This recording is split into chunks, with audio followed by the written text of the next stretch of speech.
आप सब जानते हैं प्रधानमंत्री शेख हसीना बांग्लादेश से लात खा के आया है। फिलहाल मैं उनके लिए बहुत मुसीबत में हूं कि मैं उसे समझ नहीं पा रहा हूं। वह यहां आया और मेरी गर्दन पर बैठ गया। करूंगा मैं उसकी, मैं अब उसे फेंक भी नहीं सकता। अब उन्होंने कहता है कि मुझसे प्यार करता है। आप लोग ही कह दो, हम मेरी उम्र प्यार करने की है। इस बेटी का नियत खराब है। हम एक समय बहुत अच्छे दोस्त थे और हमने साथ में बहुत अच्छा समय बिताया था। आज लगभग पागल हो गए हैं। कैसे समझें? उन्होंने बांग्लादेश में जो किया उसके लिए कोई माफी नहीं है। आम लोगों को कैसे मारा उसने, लेकिन अब वह कहते हैं वह मुझसे प्यार करता है, वह मुझसे शादी करना चाहता है। मैं जानता हूं कि यह सब उसका ड्रामा है, क्योंकि वह ड्रामा करना अच्छे से जानते हैं। चाहे कितना भी ड्रामा हो, यह आपका बांग्लादेश नहीं। आपने बहुत नाटक किया है। इस बारे में कुछ कहना है तो आप कह सकते हैं। बहुत धन्यवाद।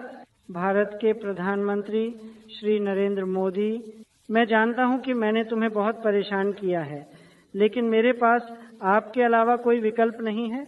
अब तो तुम ही मेरा एकमात्र रास्ता हो। मैं यहीं रहूंगी, चाहे आप मुझे कितना भी कठोर समझें। मैं यहाँ आपके साथ बहुत सुरक्षित महसूस करता हूँ। मैं आपके चरणों में तब तक यहीं रहूंगा जब तक मैं अपने पिता के देश बांग्लादेश नहीं लौट जाता। चाहे आप मुझे कितना भी नाटककार समझें, मैं तब तक खेलना जारी रखूंगा जब तक मैं दोबारा अपने बांग्लादेश नहीं लौट जाता। मुझे कुछ नहीं चाहिए, बस मुझे अपने चरणों के पास थोड़ी सी जगह दे दो। मैं अपने आप को धन्य मानूंगा। इतनी आशा लेकर आया हूँ कि आप मुझे मेरे देश की तरफ लठ मार के बाहर नहीं निकालेंगे। मैंने अपने देश में बहुत गलतियां की, लोगों की हत्या की। मेरे लोग विदेश में मनी लॉन्ड्रिंग करते थे। मैंने ये जानते हुए भी उन्हें कुछ नहीं कहा। मैं अपनी पावर की लालसा के कारण चुप रहा। मैं जानता हूं कि यह मेरे लिए ठीक नहीं था, लेकिन अब करने को कुछ नहीं है। अगर मैं देश लौटूंगा तो देश की जनता मुझे फांसी पर लटका देगी। अब तुम ही मेरी एकमात्र आशा हो और इस आशा को स्थापित करने के लिए यदि हमें विवाह भी करना पड़े तो मैं तैयार हूँ। बस मुझे थोड़ा बचा लो, मुझे अपने चरणों में थोड़ी सी जगह दे दो। मैं तुमसे और कुछ नहीं मांगूंगी।